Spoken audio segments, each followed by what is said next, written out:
The next sutta is 7.6.59. The Buddha said, "Monks, be not afraid of deeds of merit. It is a name for happiness, that is, meritorious deeds. For well I know, monks, that deeds of merit done for a long time have a ripening, a blossoming, which is pleasing, joyous, and lovely for a long time. For 7 years I fostered thoughts of metta, loving kindness or goodwill, and then for 7 ages of the world's rolling on and rolling back, I came not again to this world. Then when the world rolled on, I reached the sphere of radiance. Then when the world rolled back, I went to Brahma's empty palace. Then, monks, I became Brahma, great Brahma, the conqueror, unconquered, all-seeing, all-powerful. 36 times I was Saka Deva Raja. Many times 7 was I, a wheel-turning Raja, just, righteous, conquering the 4 ends of the earth, bringing stability to the country, possessing the 7 gems. Monks, these were my 7 gems: the wheel gem, the elephant gem, the horse gem, precious stone gem, woman gem, house father gem, and minister gem. And I had more than 1,000 sons, valiant, vigorous, crushers of enemy hosts. And when I had conquered it, I dwelt within this sea-bordered country, ruling righteously, not needing rod or sword." That's the end of the sutta. And here the Buddha is saying that we should not be afraid of doing good. And the Buddha said he practiced metta meditation for 7 years. And then he, for 7 ages or 7 aeons or world cycles, he came not again to this world. This the world rolling on is the growing or the developing of the world, and the world rolling back is the decay of the world. This is what I presume. So the world rolled on and rolled back, and the world cycle. There are 4 stages. First, there is a void, emptiness, and then there is the developing of the world, the formation of the world. This takes a long time. And once the world has formed, then it exists for a long time. And then later it will decay. And that decay also takes a long time. And after it's finally completely decayed, then there's void again. So there's 4 things in the cycle, in the world cycle. Then the Buddha said he went to the sphere of radiance. That means his metta meditation, in his type of meditation, he has attained the jhanas, so that he can radiate metta, loving kindness or goodwill to all beings around. That's why he was born in the jhana plains. And from there he came down to the Brahma, became Maha-Brahma, great Brahma. And later after that, 36 times he was reborn as Saka, a Deva king.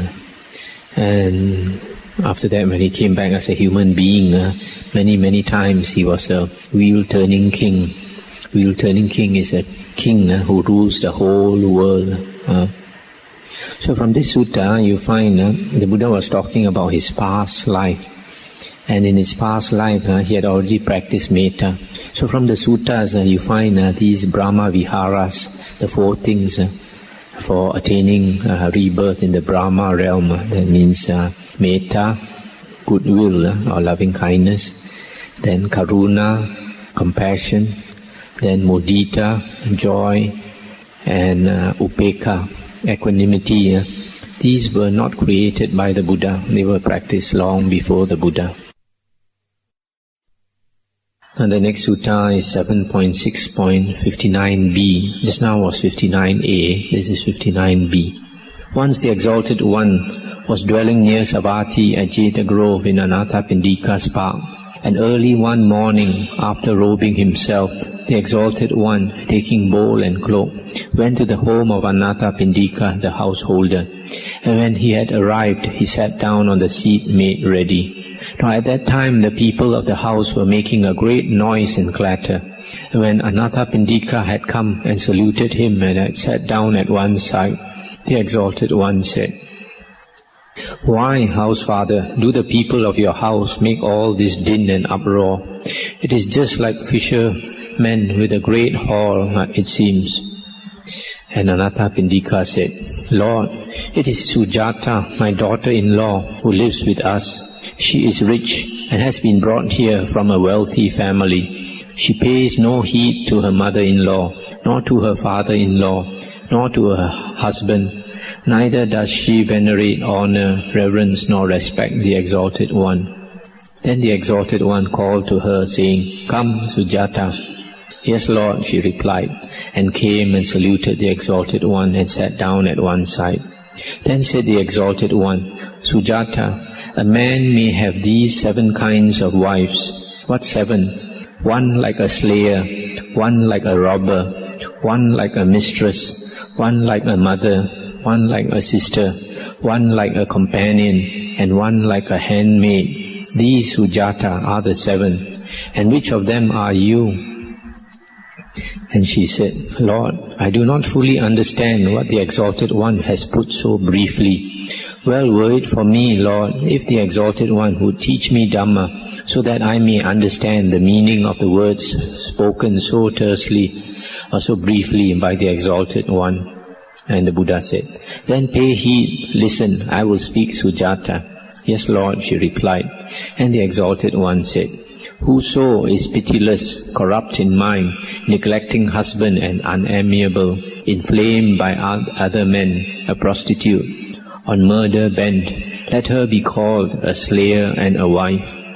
Whoso would rob her husband of his gains, though little be the profit that he makes, whether by craftsmanship or from his trade, or by the plough, let her be called a robber and a wife. The slothful glutton, bent on doing nothing, a gossip and a shrew with strident voice, who brings to low account her husband's zeal and industry, let her be called a mistress and a wife. Whoever, and with loving sympathy, just as a mother for her only son, for husband cares, and over his stored up wealth keeps watch and ward, let her be called a mother and a wife.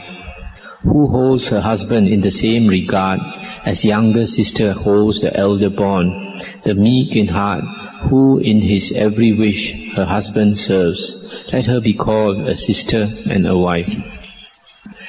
And she who is as glad her Lord to see, as boon companions long apart to meet, a gracious character of gentle birth, a fond helpmate, let her be called a companion and a wife. If fearless of the lash and stick, unmoved, all things enduring, calm and pure in heart, she bear obedience to her husband's word, from anger free, let her be called a handmaid and a wife. Now she who's called a mistress, slayer, thief, who's harsh, immoral, lacking in respect, when death comes will wander in the miseries of hell.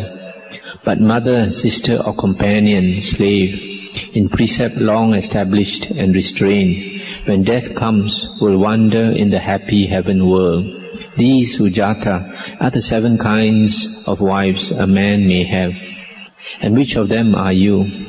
And she said, "Lord, let the Exalted One think of me as a handmaid and a wife from this day forth." And that's the end of the sutta. So here we find the Buddha is trying to teach this young lady to be a good wife, and told her all the different types of wife a lady, woman can be. And so she, from that day on, she said she wants to be known as a handmaid and a wife. So probably from that day onwards, she changed her character.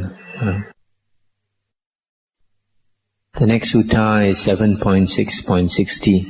The Buddha said, Monks, there are these 7 conditions fostered by rivals, causing rivals, which come upon an angry woman or man. What 7?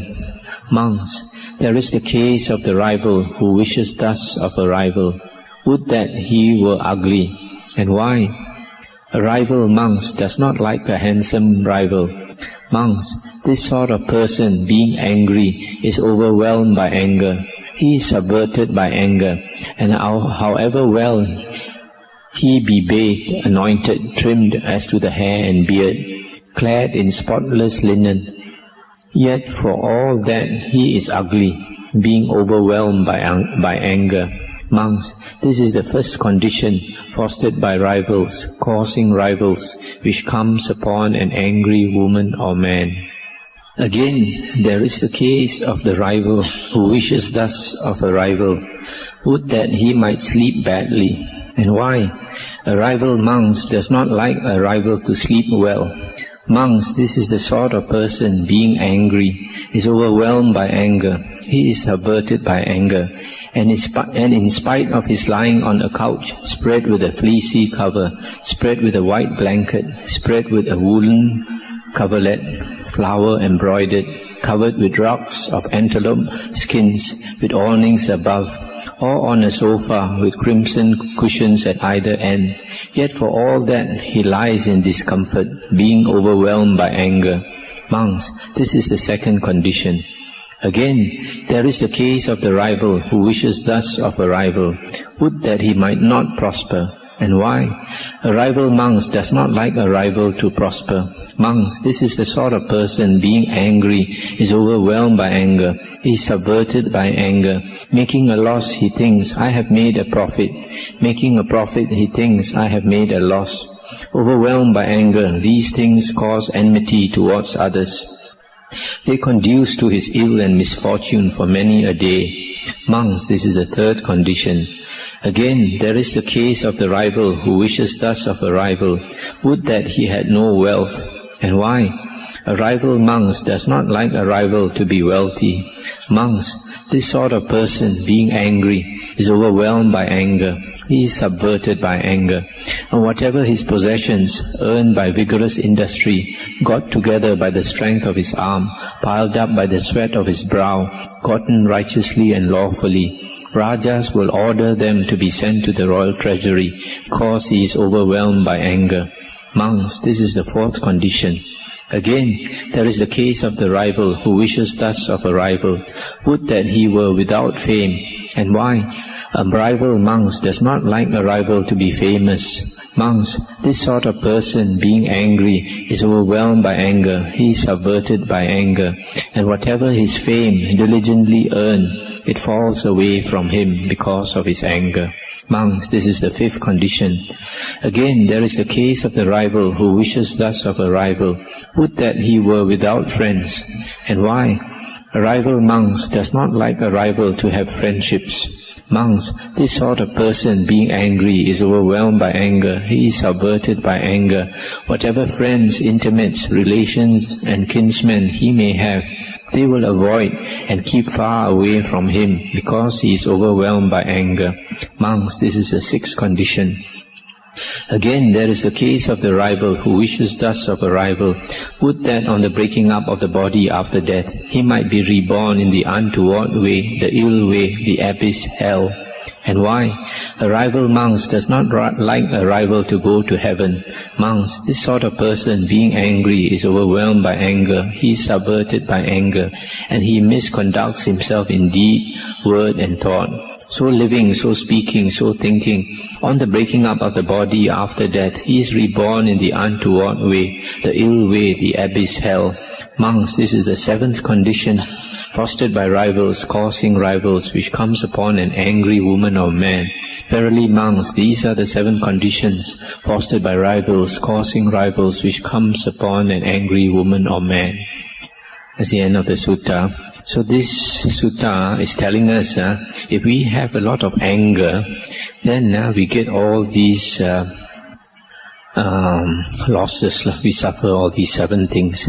Just as a rival would wish you, an enemy would wish you to have all these things, you will get all these things because of too much anger. The first one is a person, because of anger, becomes ugly.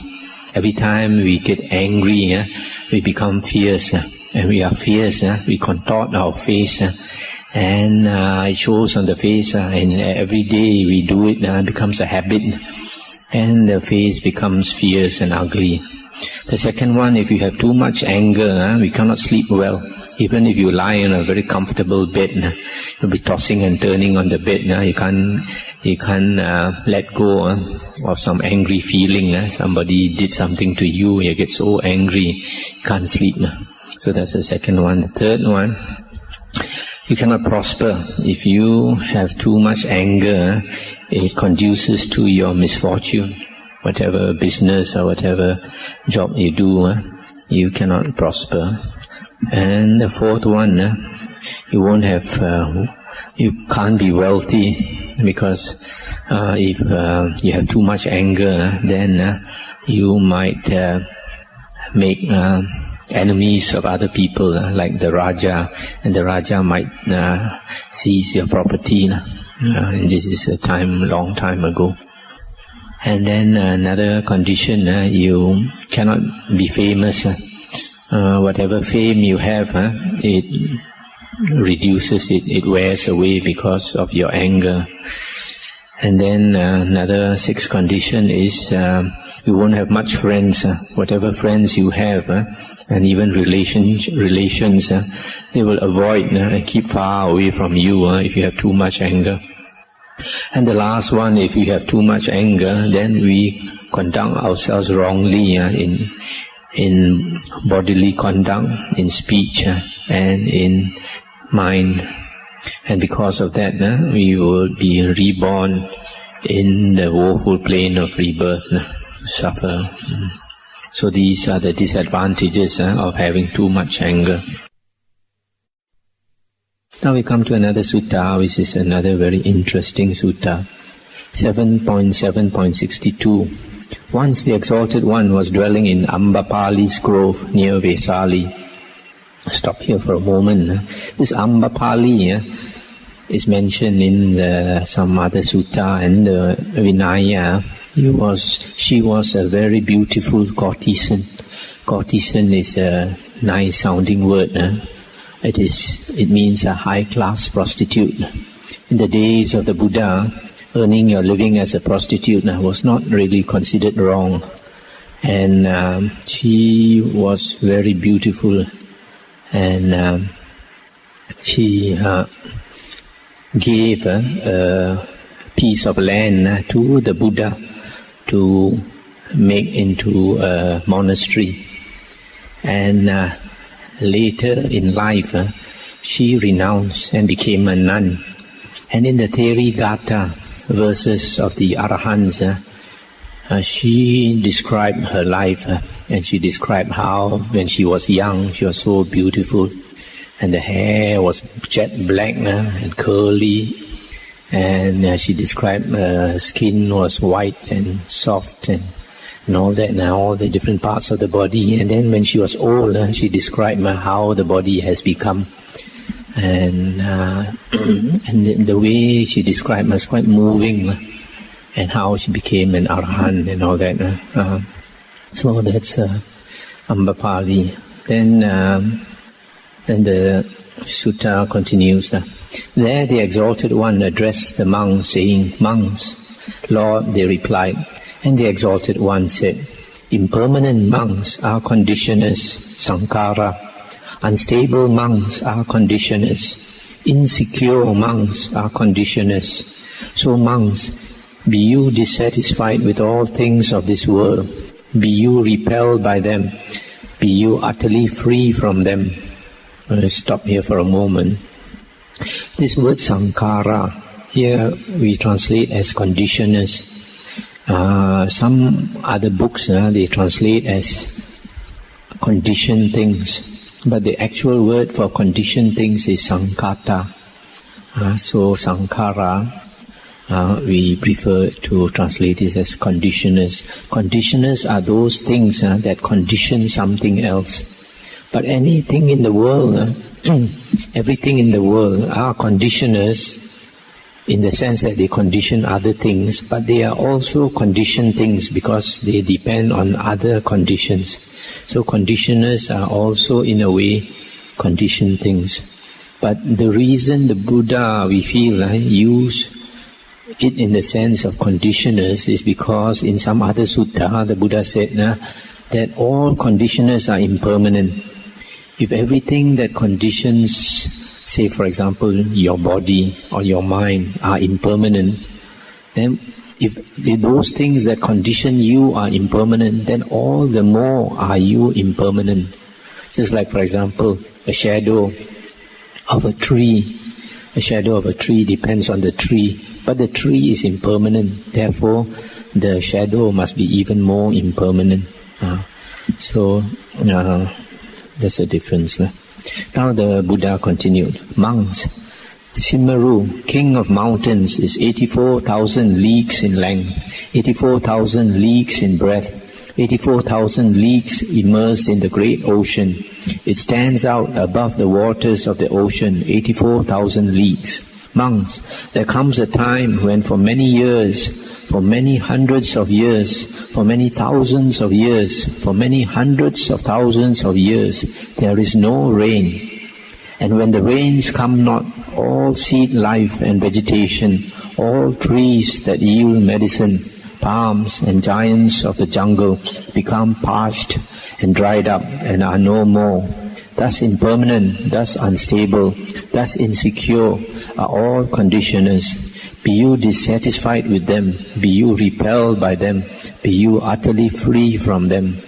I just stop here for a moment. In some other sutta, the Buddha mentioned that life depends on water. In other words, life depends on rain. All life on our planet is sustained by rain. If there were no rain, then life forms slowly will disappear. So here is mentioned when there's no rain for thousands and thousands of years, then all the plants all die up. And when the plants die, other life that depends on the plants also will die. And this fact that the Buddha said, life depends on water. Now science begins to realize this. That's why when they send these satellites to other planets, they try to find out whether there's any water on the other planets, because now scientists they realize if there's any water at all in the other planets, that means there must have been life there. Now the Buddha continues. Monks, there comes a time when in some age, at the end of some vast period, a second sun appears. When the second sun appears, all the streams and the ponds become parched and dried up and are no more. Thus impermanent, thus unstable, thus insecure are all conditioners. Be you utterly free from them. Monks, there comes a time when in some age, at the end of some vast period, a third sun appears. When the third sun appears, all the great rivers become parched and dried up and are no more. That is to say, the Ganges, the Yamuna, the Achiravati, the Sarabu, and the Mahi. Thus impermanent, thus unstable, thus insecure are all conditioners. Be you utterly free from them. Monks, there comes a time when in some age, at the end of some vast period, a fourth sun appears. When the fourth sun appears, all the great lakes from where these great rivers flow become parched and dried up and are no more. That is to say, the Anguttara, the Siha Papata, the Ratakara, the Kana Munda, the Kunala, the Chadanta, and the Mandakini. Thus impermanent, thus unstable, thus insecure are all conditioners. Be you utterly free from them. Monks, there comes a time when in some age, at the end of some vast period, a fifth sun appears. When the fifth sun appears, the waters of the mighty ocean recede 100 leagues. the waters recede 200 leagues, 3, 4, 5, 6, and 700 leagues. The waters of the mighty ocean remain at a depth of 7 palm trees, of 6, 5, 4, 3, 2, of merely 1 palm tree. The waters of the mighty ocean remain at a depth of 7 men's stature of height, of 6, 5, 4, 3, 2, of merely 1 man's height, of just half a man, of merely up to a man's hip, of merely up to his knee, of merely up to his ankle. Monks, just as in the autumn time when the rain deva sheds big drops of rain here and there, in the footprints of cows there are puddles. Even so, monks, as mere puddles in a cow's footprints are the waters of the mighty ocean here and there. Thus impermanent, thus unstable, thus insecure are all conditioners. Be you utterly free from them. Monks, there comes a time when in some age, at the end of some vast period, a 6th sun appears. When the 6th sun appears, both this earth and Simaru, king of mountains, emit smoke, disgorge smoke, belch forth clouds of smoke. Monks, just as a potter's oven, when first lighted, emits smoke, disgorges smoke, belches forth clouds of smoke, even so, monks, when the 6th sun appears, both this great earth and Simaru, king of mountains, emit smoke, disgorge smoke, and belch forth clouds of smoke. Thus impermanent, thus unstable, thus insecure are all conditioners. Be you utterly free from them. Monks, there comes a time when in some age, at the end of some vast period, a 7th sun appears. When the 7th sun appears, this great earth and Simaru, king of mountains, bursts into flames, blaze up and become a single sheet of flame. And the fiery beam of the blaze and the burn of the great earth and of Mount Sumeru, thrown up by the winds, reaches even to Brahma's world. The peaks of Mount Simaru, measuring 1, 2, 3, 4, and 500 leagues, as it blazes and burns, vanquished and overwhelmed by the vastness of the fiery mass, crumble away. Out of the blaze and the burn of the great earth and Mount Simaru, there is neither cinder nor ash to be found. Monks, just as out of blazing, burning ghee or oil, no cinder or ash is found, even so, monks, out of the blaze and burn of the great earth and Mount Simaru, neither cinder nor ash is to be found. Thus impermanent monks are conditioners, thus unstable monks are conditioners, thus insecure monks are conditioners. Wherefore, monks, be you dissatisfied with all things of this world, be you repelled by them, be you utterly free from them. I'll just stop here for a moment. You see, this sutta is very interesting. It describes very clearly how the world is going to be destroyed in the future. And this is the only sutta in the Nikayas which has this description, of how the world is going to be destroyed by fire. So when people talk about the end of the world, we don't have to worry because the 2nd sun has not appeared. First, the rains must stop. The rains must stop for thousands and thousands of years. And then, when that happens, then slowly the trees start to die off. And then after a long time, a 2nd sun appears. And when the 2nd sun appears, the streams and the ponds dry up. And then after a long time, a 3rd sun appears. And when the 3rd sun appears, the big rivers, the Ganges, etc., all also will dry up. And then after a long time, a 4th sun appears. And when the 4th sun appears, the great lakes behind, even those behind the Himalayas, they will dry up. And then after a long time, a 5th sun appears. And when the 5th sun appears, the waters of the ocean begin to dry up until they become just puddles of water here and there. And then when the 6th sun appears, the earth starts to emit smoke.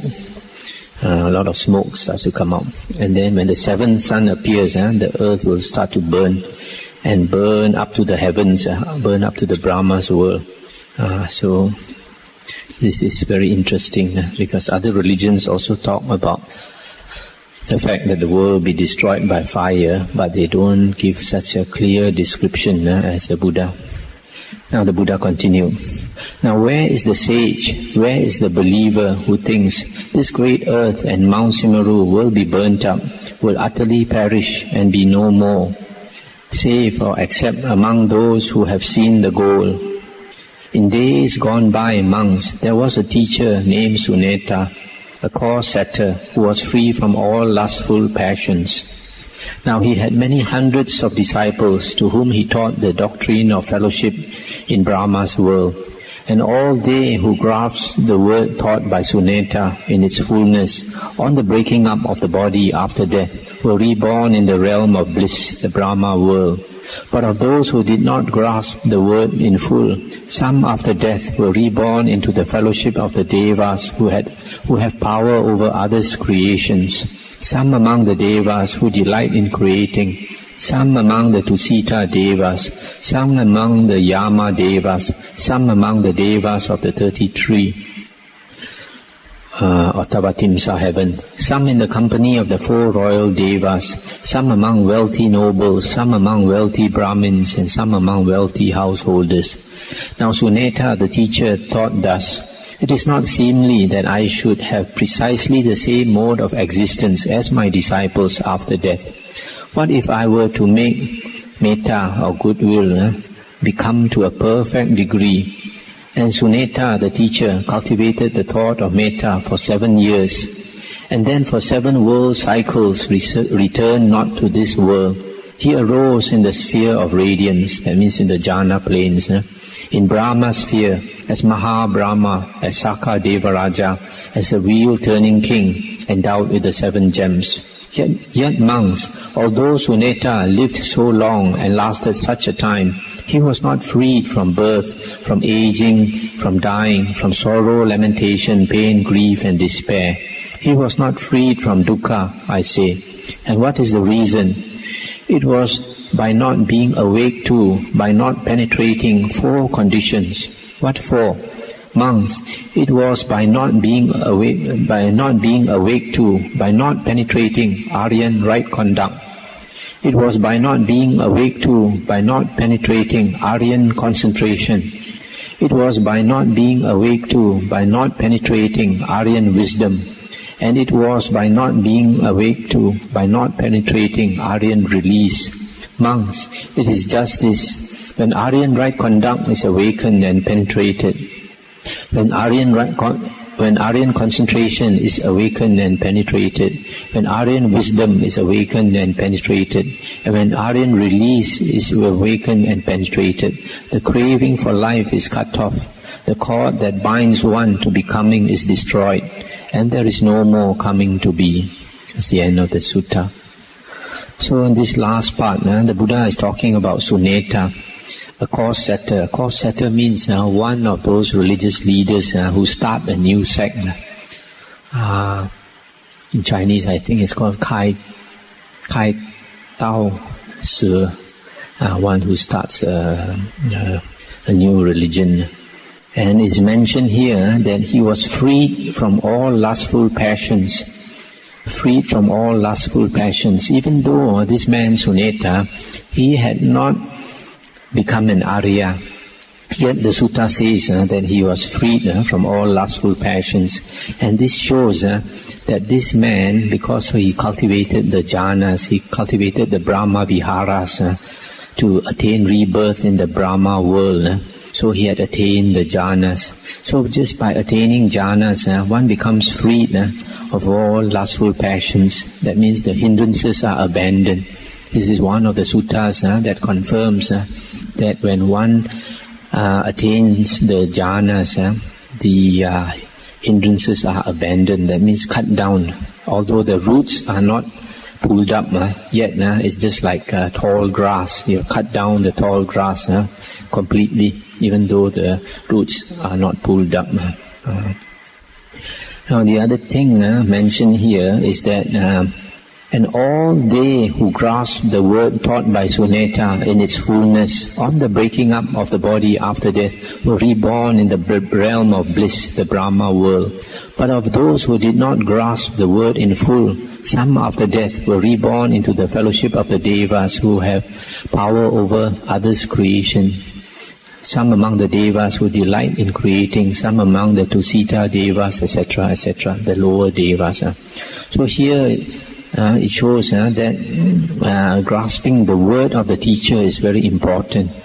Those who grasp the word of the teacher, then they get reborn into the higher state. So in the same way, the word of the Buddha is very important to us. It is very, very important to understand the Buddha's words very, very well. If you understand the suttas 100%, then you will get 100% of the result of the Buddha's teachings. If we don't understand the word of the Buddha, then we would get nothing out of being a Buddhist. So it is very important to listen to the discourses of the Buddha and understand them.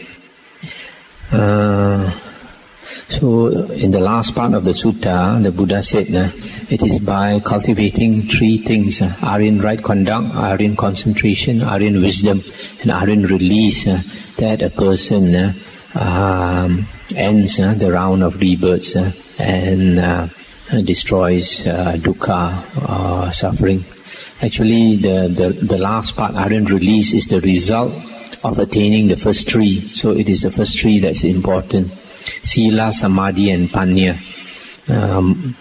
Moral conduct, concentration and wisdom. And these three things are also the Noble Eightfold Path or the Aryan Eightfold Path taught by the Buddha. So if we cultivate the Aryan Eightfold Path, all this Sila, Samadhi and Panya fully, then we attain full awakening, full liberation.